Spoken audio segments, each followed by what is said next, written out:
A closed club for decades, and now the Gulf Cooperation Council is set to admit Morocco and Jordan as members. What's prompted the GCC leaders to take such a surprising decision? And why Jordan and Morocco? This is Inside Story.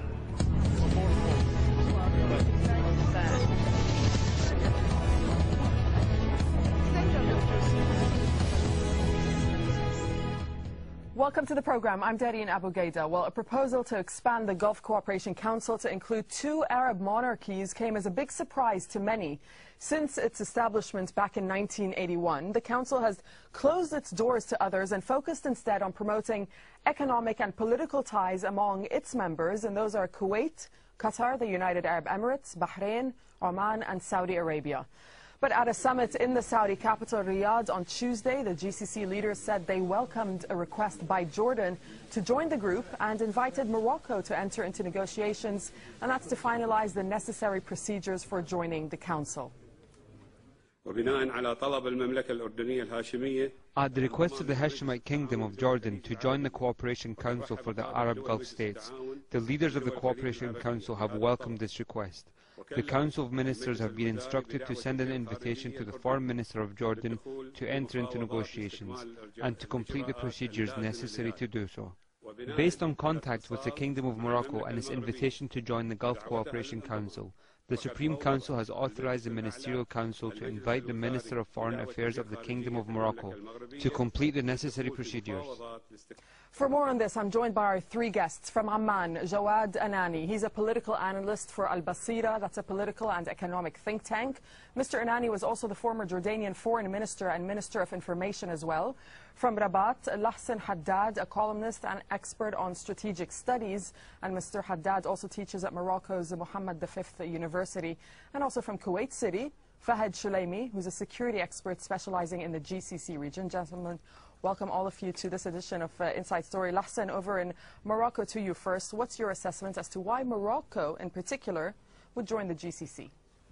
Well, I think that Morocco has very strategic ties with the Gulf countries for a long time, so it's a strategic ally with them. I mean, and despite geography, this is a surprising kind of invitation. Here in Morocco, it's taken as a pleasant surprise. But I think the reason why a lot of the Gulf countries, why the Gulf countries invited Morocco is they are probably concerned about its stability. And it seems to be the only country that is remaining stable now in North Africa. And I think they wanted that stability to continue. And then on the other hand, I think Morocco is the only Arab country that has initiated reforms and taken the protestations, and the protesters seriously and their demands seriously, and then the Moroccan government is responding to those. So they are interested in that kind of process, and they wanted that to go through, especially that really responding to the protests in the streets and a lot of the demands which are social and economic. I think that Morocco's public finances will be in very dire straits within the next year or so. And I think that being concerned about the stability of Morocco, being concerned about Morocco staying on the track of reform, I think the Gulf countries are extended this surprising invitation to Morocco. But I think also there may be an interest in learning from those kinds of reforms, because I don't think that the Gulf countries would want to stay really aloof of what is happening around them. And I think they want probably to deal with that situation before it gets out of hand like it got out of hand in other countries like Tunisia, Egypt, Yemen, or Syria. All right, so the question of timing is certainly an important one, which we will discuss in just a moment. But first, let me get the assessment of Mr. Anani over in Jordan. What about Jordan's position in joining the Gulf Cooperation Council? Why does Jordan need the Gulf? Well, Jordan is a country that is adjacent to the Gulf states, and I believe that there is now a paradigm comparison at this transformational juncture in the Arab world. There are models of evolutionary processes which are championed mainly by monarchies, and there is more of a revolutionary approach that is now prevalent in more in the traditional Republican countries. So I believe that there is a model which the Gulf states want to overweigh the other one. Secondly, I think Jordan is a country that's adjacent geographically and is very much attached economically and politically and security-wise with the Gulf states. That relation probably has witnessed certain ups and downs, but still over time it is stable and it is a very close relationship. And most Gulf states consider that the internal security of Jordan is part of their own, as well as Jordan thinks that the Gulf security is very much relevant to its own. So I believe that at this particular moment in the Arab world, this step comes in at an opportune time, and Jordan stands to gain economically from it. Fahad, in Kuwait, why, in your opinion, did Jordan and Morocco why are they seeking membership at this particular time and not before? Jordan joining to the GCC was not a surprise because, as Mr. Anani said and explained, there are many factors very similar to the environment on the GCC countries.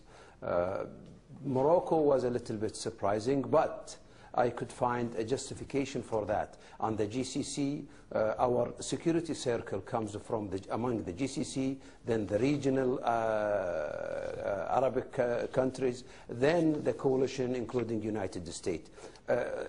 After 21st of January, we felt and we saw many regimes, especially as Mr. Anani mentioned, the republics were falling out. So I think we need to find alternatives, and we need to find a good alternatives. In Egypt now, if you see the Middle East, Egypt is having some obstacles on coming back, and that might take time. Syria is now shaking.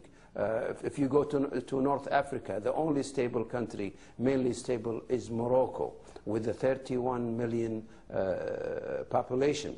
So the choice of the GCC, having those countries, came from different angles. Security angles, one of them financial and economical cooperation, another one political cooperation and diplomatic support is the third one. Okay, and we're certainly going to talk about all these options as well as delve a little bit deeper into the economic cooperation. But just let's explore right now the timing of this move and the move by the Gulf Cooperation Council, the GCC, to include two Arab monarchies. It comes in the middle of what many describe as an Arab awakening that's going on right now in the region. The fall of governments in Tunisia and then Egypt has sent shockwaves across the whole region. And the GCC moved quickly to protect one of its members, Bahrain, from revolts similar to those in Tunisia as well as Egypt. In March, the Council sent troops to help the ruling family there in Bahrain quash popular protests. And then, of course, there's the increasing tension between the Gulf countries and Iran. Tehran has been very critical of the GCC for sending troops to Bahrain. It called it a crime against the Bahraini people and announced it would send an aid flotilla to Bahrain. Jawad al-Anani over in Jordan, does this move by the GCC to include Jordan and Morocco have anything to do with the rising tensions between the GCC and Iran? I believe it will have to be in the back of the minds of the politicians and decision makers of the Gulf.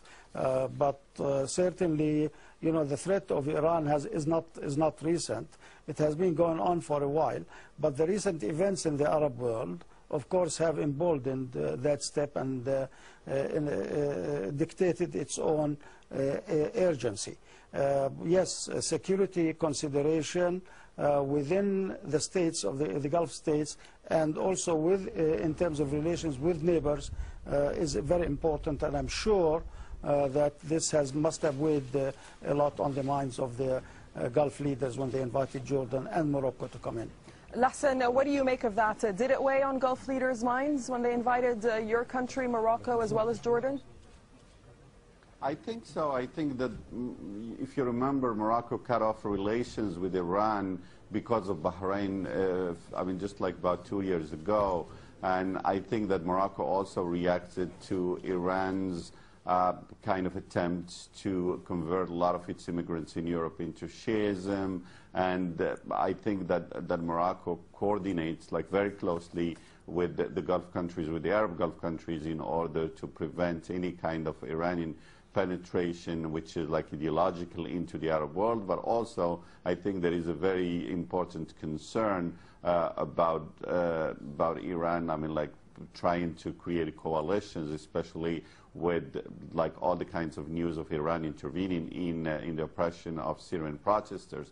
So I think there is something in the back of their minds, and I think that there is also concern within the Gulf countries that maybe Iran will benefit from what is happening in the Arab world. This Arab awakening may benefit like some groups that obey, I mean, like that have like some sort of Iranian obedience and all of that. So I think this is part of strengthening some of the Arab countries, especially countries like Morocco and Jordan, which although they are open politically and they have like undertaken so many reforms, they still have like very dire economic and social situations, and they may be vulnerable in the short term. I mean, like to either the influence of groups that are bid into Iran, or to, I mean, like to just like the negative side of the awakening that is happening in the Arab world. So I think all of that is in the back of the minds. I think there is stability, and I think that stability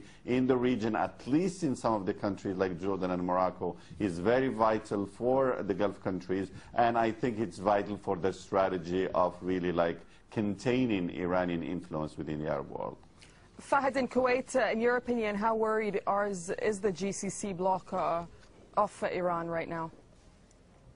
I don't want to just impose or put the security as the first reason for that. And I'll give you some figures and numbers, then I will talk about it. The GCC spent more than 300 billions in the last 13 years. $233 billion were spent on air forces. There is 175 billions expected to be spent until the year 2020.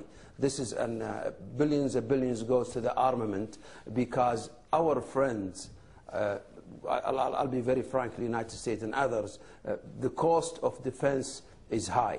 Now, it's not only the security issue. We look to Jordan as a neighbor. We look to Jordan with a 6.5 million population, the first rank in education. They have a very good health project. There is a tourism industry. There is an extended geographic line of communication. Jordan is now a good exporter or a good manufacturer for a light weapon system. All these kind of factors could be added together to work with the Jordanian. And let's point out also that Jordan is also an ally of the United States. Of course. Now, and even Morocco. If we go to the far west of the Arab world, we think we could have a person, we could have a fingerprint in North Africans. Morocco could communicate with Africa, could communicate with the new republic in North Africa, the new Arab Republic that